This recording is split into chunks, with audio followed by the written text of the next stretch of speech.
कराना, इसीलिए ट्रंप ने चीन की यात्रा की। भले ही ट्रेड और टैक्स समझौतों का हवाला दिया जा रहा हो, लेकिन ट्रंप का असली मकसद ईरान को इस बात पर सहमत कराना था कि वो हॉर्मुज का रास्ता खोल दे, क्योंकि हॉर्मुज की चाबी तेहरान में है और वो बिना बीजिंग के इशारे के इस लॉक को नहीं खोलने वाला है। ढील देना तो दूर, बल्कि ट्रंप की यात्रा के दौरान ही ईरान ने ओमान की खाड़ी में मालवाहक जहाजों को सीज करना शुरू कर दिया है। IRGC ने एक मालवाहक जहाज रोककर ईरान की तरफ मोड़ दिया और अमेरिकी सेना का नेवल ब्लॉकेड बेड़ा कुछ नहीं कर पाया।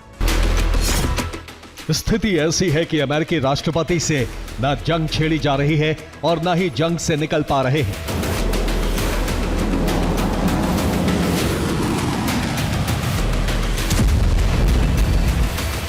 इसी असमंजस का समाधान ढूंढने ट्रंप बीजिंग पहुंचे। ईरानी मीडिया की रिपोर्ट है कि IRGC ने एक मालवाहक जहाज को इंटरसेप्ट किया। यह जहाज फुजैरा से 70 किलोमीटर उत्तर पूर्व में ओमान की खाड़ी में था। ईरान का दावा है कि इस जहाज पर विस्फोटक गोला बारूद लदे थे। IRGC ने जहाज को सीज कर लिया। अब यह जांच की जा रही है कि इस पर लदे विस्फोटक किस देश के हैं। हुई शुआन नाम के इस जहाज पर होंडुरास का झंडा लगा था। यह फिशिंग सपोर्ट वेसल है और 1984 में बना था। और हॉर्मुज में 13 अप्रैल से अमेरिका की नाकाबंदी है, लेकिन इसके बावजूद IRGC ने मालवाहक जहाज पर कब्जा कर लिया है। यह जहाज UAE के फुजैरा पोर्ट से 70 किलोमीटर दूर था। IRGC ने इसे हॉर्मुज से बहुत दूर ओमान की खाड़ी में इंटरसेप्ट किया। यह सीधे सीधे US नेवल ब्लॉकेड को चुनौती देना है। हॉर्मुज के एंट्री पॉइंट पर भी US फौज IRGC को नहीं रोक पाई। IRGC की नेवल विंग इस जहाज को ईरानी तट की ओर ले गई और अमेरिकी सेना देखती रही कि हॉर्मुज जल्द खुलेगा और तेल के दाम भी घटेंगे। चीन और अमेरिका इस पर एक राय है कि हॉर्मुज का सैन्यीकरण नहीं होना चाहिए। भले ही ट्रेड और टैक्स समझौतों का हवाला दिया जा रहा हो, लेकिन ट्रंप का असली मकसद ईरान को इस बात पर सहमत कराना था कि वो हॉर्मुज का रास्ता खोल दे, क्योंकि हॉर्मुज की चाबी तेहरान में है और वो बिना बीजिंग के इशारे के इस लॉक को नहीं खोलने वाला है। ढील देना तो दूर, बल्कि ट्रंप की यात्रा के दौरान ही ईरान ने ओमान की खाड़ी में मालवाहक जहाजों को सीज करना शुरू कर दिया है। चीन के विदेश मंत्रालय ने कहा है कि हॉर्मुज संकट का कारण इजरायल और अमेरिका का आक्रमण है। इसका स्थायी समाधान होना चाहिए। इस जंग से वैश्विक अर्थव्यवस्था, सप्लाई चेन, अंतर्राष्ट्रीय व्यापार और ऊर्जा सुरक्षा पर खतरा पैदा हो गया है। ईरानी मीडिया की रिपोर्ट है कि IRGC ने एक मालवाहक जहाज को इंटरसेप्ट किया। यह जहाज फुजैरा से 70 किलोमीटर उत्तर पूर्व में ओमान की खाड़ी में था। ईरान का दावा है कि इस जहाज पर विस्फोटक गोला बारूद लदे थे। IRGC ने जहाज को सीज कर लिया। अब यह जांच की जा रही है कि इस पर लदे विस्फोटक किस देश के हैं। हुई शुआन नाम के इस जहाज पर होंडुरास का झंडा लगा था। यह फिशिंग सपोर्ट वेसल है और 1984 में बना था। और 14 मई को दुबई के पास लग्जरी यॉट पर हमला हुआ। धमाके के बाद यह यॉट लपटों से घिर गई। दावा है कि यॉट पर हमला IRGC ने कराया था। रबर बोट से कुछ लोग यॉट के करीब पहुंचे और उसमें विस्फोटक लगा दिए। कुछ देर बाद यॉट में भीषण धमाका हुआ। दावा यह भी है कि लग्जरी यॉट इजरायली खुफिया एजेंसी मोसाद से जुड़ा हुआ था और कहा जा रहा है कि हमले के वक्त यॉट में मोसाद के एजेंट्स भी थे। कि 2015 का JCPOA समझौता ईरान का संवर्धित यूरेनियम खत्म करने में कामयाब था। हमने ये काम बिना एक मिसाइल फायर किए कर लिया था, ना हमने आम नागरिकों की हत्या की। बीते 5 दिन से रूस ने यूक्रेन पर हमले तेज कर दिए। ट्रंप की चीन यात्रा के दौरान इनकी रफ्तार और बढ़ गई। अब रिपोर्ट है कि रूस के ड्रोन यूरोप के लिए एटॉमिक खतरा बन सकते हैं। IAEA ने इस पर चेतावनी जारी कर दी है और कहा है कि रूस के हमले किसी दिन पूरे यूरोप को रेडिएशन की आंधी में धकेल सकते हैं।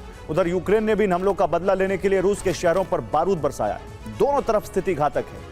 देखिए कैसे जंग के इस नए फेज में रूसी ड्रोन परमाणु खतरे का अलार्म बजा रहे हैं। दक्षिण यूक्रेन, रेनवे, खमेलनित्स्की और चेर्नोबिल न्यूक्लियर पावर प्लांट के पास 160 से ज्यादा ड्रोन देखे गए हैं, जो परमाणु सुरक्षा के लिए गंभीर खतरा पैदा कर रहे हैं। रूसी हमले से प्लांट की बिजली कटी तो रिएक्टर के कूलिंग सिस्टम को नुकसान पहुंचने का डर है। रेनवे परमाणु संयंत्र पश्चिमोत्तर यूक्रेन में रेनवे के वराज शहर के रिहायशी इलाके से सटा है। इस प्लांट के करीब भी रिहायशी इमारतों पर हमले हुए। रूस के हमले में 3 लोगों के मारे जाने की खबर है। खमेलनित्स्की न्यूक्लियर पावर प्लांट पर भी रूसी बारूद का खतरा मंडरा रहा है। ये प्लांट पश्चिमी यूक्रेन के नेतिशिन शहर में है। यहां भी ड्रोन अटैक किए गए और भारी नुकसान हुआ। Chernobyl nuclear power plant Belarus की सीमा के करीब और कीव से लगभग 100 किलोमीटर उत्तर दिशा में है। इसके करीब भी ड्रोन हमले की वजह से आग लग गई। रूस ने कीव के रिहायशी इलाके पर मिसाइल हमला किया। यूक्रेन के मुताबिक इस हमले में रूस ने नई मिसाइल KH-101 का इस्तेमाल कर हाई राइज बिल्डिंग को निशाना बनाया, जिसमें 16 लोगों की मौत हो गई। रूस ने पश्चिमी यूक्रेन के इलाकों पर 150 से ज्यादा ड्रोन से हमले किए, जिसे यूक्रेन की सेना ने नाकाम कर दिया। उसके बाद रूस ने ओडेसा में एनर्जी इंफ्रास्ट्रक्चर को निशाना बनाया, 4 एनर्जी यूनिट पर हमले किए, जिसमें लगभग 3000 घरों की बिजली गुल हो गई। ऊर्जा ठिकानों को भारी नुकसान हुआ। यूक्रेन ने जवाबी कार्रवाई करते हुए रूस की रियाजान तेल रिफाइनरी को टारगेट बनाया। हमले के बाद रिफाइनरी में भीषण आग लग गई। रूस की सबसे बड़ी तेल रिफाइनरियों में से एक रियाजान तेल रिफाइनरी हर साल 17.1 मिलियन टन से ज्यादा तेल का उत्पादन करती है। रूस के हमलों की रणनीति को समझते हुए यूक्रेन भी रूस की भाषा में जवाब दे रहा है। 14 मई को अस्त्राखन रिफाइनरी पर हुए ड्रोन हमले की वजह से उसका प्रोडक्शन ठप पड़ गया। रिपोर्ट्स के मुताबिक अमेरिका ने second armoured brigade combat team के लिए लगभग 4700 सैनिकों की पोलैंड और पूर्वी यूरोप में प्रस्तावित तैनाती रोक दी है। इतना ही नहीं, जर्मनी में लंबी दूरी की मिसाइल बटालियन की तैनाती भी रद्द कर दी गई, जबकि करीब 5000 अमेरिकी सैनिकों को जर्मनी से वापस बुलाने की तैयारी की खबरें हैं। फिनलैंड के हेलसिंकी एयरपोर्ट के आसपास संदिग्ध ड्रोन गतिविधि और जीपीएस जैमिंग की खबरों ने नेटो को अलर्ट कर दिया। आशंका जताई गई कि रूस की इलेक्ट्रॉनिक जैमिंग की वजह से यूक्रेन युद्ध में इस्तेमाल होने वाले ड्रोन रास्ता भटककर फिनलैंड के एयर स्पेस तक पहुंच सकते हैं। जंग के भी कुछ नियम होते हैं, लेकिन जब विनाश का भूत सिर पर सवार हो जाए तो नियम मलबे में तब्दील हो जाते हैं और उसूलों का सरेआम कत्ल कर दिया जाता है। बेंजामिन अब लेबनान में इसी तरह की तबाही मचा रहे हैं। फास्फोरस बॉम्ब से हमला करके बता दिया है कि लेबनान अब दूसरा गाजा बनने जा रहा है, क्योंकि अब मौत बनकर बरस रहे हैं फास्फोरस बम। आधी रात फास्फोरस बम से हमले किए गए।